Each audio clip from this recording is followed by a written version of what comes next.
Dropping this Tuesday, Jordan Brand is bringing back the Air Jordan 13 Wheat. This is a sneaker that we haven't seen retro since 2004. And in today's video, we're going to discuss this release a little bit. I'm going to give you my take on it. And towards the end of the video, I'll give you some resale predictions.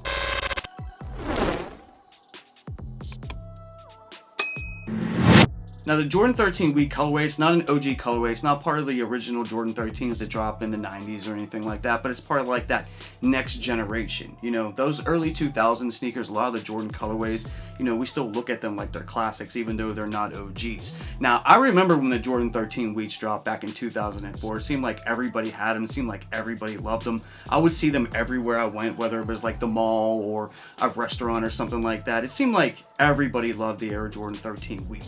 And it sort of became like this cult classic over like the past 20 years or so.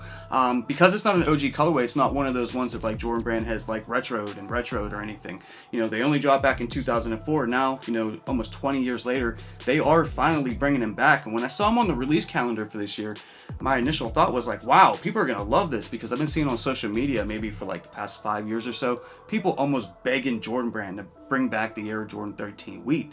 So now they're going to be officially dropping this Tuesday for $200, and it's going to be really interesting to see if people still keep that same energy on release day. And now in 2023, we've really witnessed sort of like a renaissance where things are, you know, sitting around again. And not in a bad way, man. Like, we've just been able to pick up pretty much any sneaker that we wanted for the most part. There's been very few sneakers that were almost unattainable in 2023 that were like reselling for a whole bunch of money and stuff like that.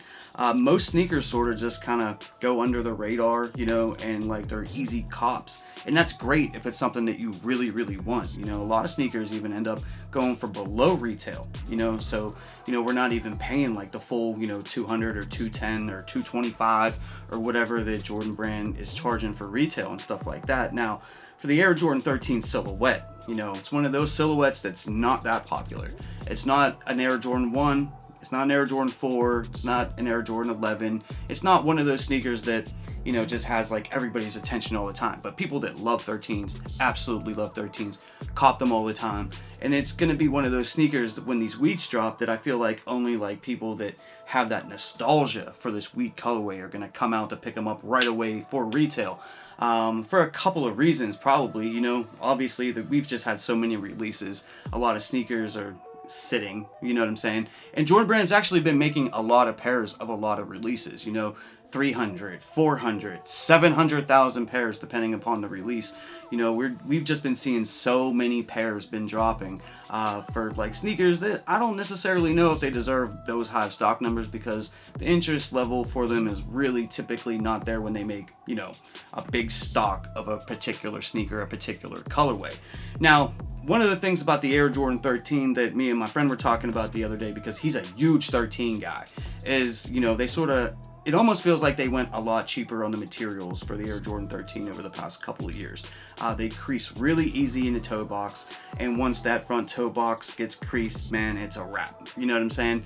I have seen some reviews of the Air Jordan 13 Wheat, and it seems like this does have a little bit better materials on the front toe box, and you know, I don't really necessarily know if it's, you know, gonna hold up as well as like the past Jordan 13s did, or if it's gonna be more of like the newer style ones where like they crease really, really easily and like, you know, almost feels like you wasted $200. And if you're one of those people that rock heavy with the Air Jordan 13, you know exactly what I'm talking about. For example, here's my Jordan 13 Black Flints that dropped this year, and this is a sneaker that I really, really wanted. Really like the colorway on this one, but I've worn these twice, and not even for like that long of a period of time, maybe like 2 hours the one time, and maybe like another 3 or 4 hours the other time. And to be honest with you, I was sitting at a bar for the majority of the time that I wore this sneaker. But here's a shot of the front toe box, and if you guys could see right there, right, this thing's basically cooked. You know what I'm saying? And I didn't really even do nothing with it. And me and my friend Will, right, like he's a big 13 guy, and we were talking about this like in depth. And I remember last year I picked up the Air Jordan 13 UNC for him, and whenever I was doing the video, and you guys could find the video on my channel, you know, I went like this on the front toe box, and it made this like horrible popping sound every time you did it. You know what I'm saying? And so basically, like, they just been making them a lot cheaper over the past couple of years. And so, you know, for people that really like Air Jordan 13s like him, you know, he's basically just out on them, not even picking them up anymore, just because of the material changes that he's seen over the past couple of years. And he knows better than I do, because I'm not even the biggest Jordan 13 guy. But you know, when it comes to the wheats, from what I've seen, it looks like the materials are better, but I guess we really won't know unless you get them in hand and actually wear them for an extended period of time. Now, as far as my outlook on this sneaker, I feel like the sneaker is going to sit. I don't think the sneaker is going to be one of those ones that's hard to get at all. They've been making a lot of pairs of a lot of sneakers. I feel like there's going to be a lot of pairs of these out there because I think Jordan Brand is going to make a decent amount of pairs, and I don't think the interest level was as high as we originally thought it was going to be for this sneaker. So I think it's going to be an easy cop if you want to get it for your personal collection. If you have nostalgia for the Air Jordan 13 Wheat and you want to get it in your collection in 2023, I don't think you should have any problem picking this sneaker up. Sorry to interrupt the video, but I do want you guys to know about several giveaways that I'm running on the channel. The goal is to hit 15,000 subscribers before the end of 2023, and as long as we achieve that, and I know that we're going to, the winner at 15K will be able to choose between an Air Jordan 1 Chicago Lost and Found, an Air Jordan 3 White Cement, or even a Travis Scott Black Phantom in their personal size. And for my channel members, I got something special for you guys. At 12K, 13K, and 14K, all channel members will be entered into a randomizer, and there will be a winner each time for the Air Jordan 3 White Cement, which in my opinion is sneaker of the year. So this is kind of a way to give back to everybody. It's kind of good giveaways for the holidays and stuff like that. So make sure you guys share the videos out. Subscribe to the channel if you're new. And as soon as we hit some of these goals, I look forward to running these giveaways. Now, as far as the resale market looks for the Air Jordan 13 Wheat, if you just go on like StockX, GOAT, or eBay and just look up the prices, I mean, they're not going for a lot. I mean, basically in some of the higher sizes, you can get them for retail, and some of the smaller sizes, you can get them for below retail. In fact, they've been going for below retail in a lot of the smaller sizes for basically, the past month or two already. I was like shocked when, I seen them pop up and they were $160, $170 in my size. I tried to get them for $150. I had an offer on GOAT for quite a long time. Nobody ever accepted it. But there were several sales going on after my offer expired. They were going for $130, $140 and stuff like that. So, I feel like this sneaker is definitely going to probably stay below retail for quite some time.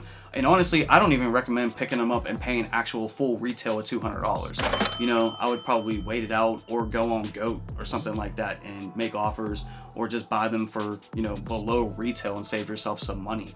You know what I'm saying? So paying full retail at $200, I don't recommend it. I feel like you'll definitely be able to find these at the Nike outlet very soon for a discounted price, or on GOAT, StockX, eBay. I think you'll be able to get them for below retail because you can as of this very moment. But let me know down in the comment section how you feel about the Air Jordan 13 Wheat. Is it like one of those sneakers that you definitely have to have in your collection? Do you have a lot of nostalgia from back in the day for the sneaker? Let me know down in the comment section if it's a cop or if it's a pass for you. Other than that, guys, I appreciate your time, your attention, and all the support you guys always show me. I love you. I appreciate you guys. Stay safe out there, and I'll see you guys in the next video really, really soon. I'm out. Peace.